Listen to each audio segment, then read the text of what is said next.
السلام عليكم ورحمة الله وبركاته. هل عمرك سألت نفسك ليه قلوبنا بتحب رسول الله صلى الله عليه وسلم حب مش طبيعي؟ حب مش محتاج إقناع ومش محتاج سبب واحد، ده حب محفور جوه الفطرة. هناك أسباب عميقة وراسخة تجعل محبة رسول الله صلى الله عليه وسلم محفورة في قلوبنا، مش مجرد عاطفة عابرة، لكن مزيج من العقل والقلب والإيمان والتاريخ والإنسانية. تعال نشوف أهم الأسباب بشكل واضح وعميق. النبي صلى الله عليه وسلم كان بيحبنا أصلا من غير ما يشوفنا. قال رسول الله صلى الله عليه وسلم: وددت أني لقيت إخواني. فتعجب الصحابة وسألوا: أوليس نحن إخوانك؟ قال: أنتم أصحابي، ولكن إخواني الذين آمنوا بي ولم يروني. يعني كان مشتاق لك وكان بيدعي لك من 1400 سنة. كان صلى الله عليه وسلم رحمة للعالم كله. ده مش كلام، ده واقع. كان رحيم مع الكبير والصغير، مع أصحابه ومع أعدائه، حتى مع الحيوانات والطيور. كان لطيفا عطوفا، يسامح ويعفو ويحمي، والقلب دايما بيميل للي بيرحم. فازاي بقى لو اللي بيرحم ده هو سيد الخلق؟ النبي صلى الله عليه وسلم أخلاقه مش مجرد مثالية، دي كانت أخلاق ربانية. كان صلى الله عليه وسلم أصدق الناس وأرحم الناس، أنقى قلب وأطيب النفس. قال الله تعالى في سورة الألم الآية 4: وإنك لعلى خلق عظيم. تواضع، صدق، أمانة، رقة قلب، قوة في الحق. حتى اللي كانوا بيعادوه كانوا بيقولوا عليه الصادق الأمين. الناس بالفطرة تحب صاحب الخلق الجميل، فكيف بخير خلق الله؟ صلى الله عليه وسلم قدوتنا. الإنسان دايما بيدور على مثال يحتذي بيه.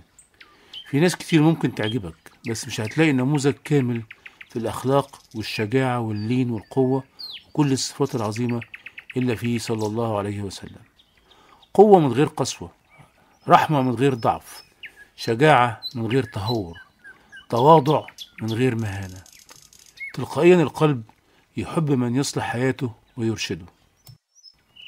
سيرته صلى الله عليه وسلم إنسانية جدا. يطمي في الصغر، صدق في شبابه، صبر على الأذى، وفاة أولاده، فقد أحبته، كفاحه لنشر الخير. مش مجرد قصص، دي حياة مليانة صبر وفقد وتحديات ولحظات وجع. عشان كده لما بنقرأ سيرته بنحس إنه قريب مننا، كأنه واحد مننا. بس ربنا اختاره سبحانه وتعالى عشان يكون سيدنا وقدوتنا، لأن حبه صلى الله عليه وسلم عبادة. الإيمان نفسه مربوط بمحبة النبي عليه الصلاة والسلام. قال النبي صلى الله عليه وسلم: والذي نفسي بيده لا يؤمن أحدكم حتى أكون أحب إليه من والده وولده والناس أجمعين. فالقلب بيتربى من صغره على الحب ده، فيكبر ويفضل ثابت في جذور القلب. احنا بنحبه صلى الله عليه وسلم لأنه غير حياتنا، غير العالم، وكل نور في حياتنا وكل خير وكل رحمة جت من رسالته. كل صلاة، كل رحمة، كل معنى جميل ناتج عن اللي جاب بيه رسول الله صلى الله عليه وسلم.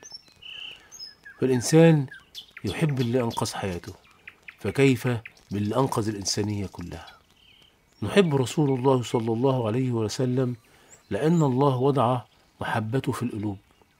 نحب رسول الله صلى الله عليه وسلم لأنه أحبنا.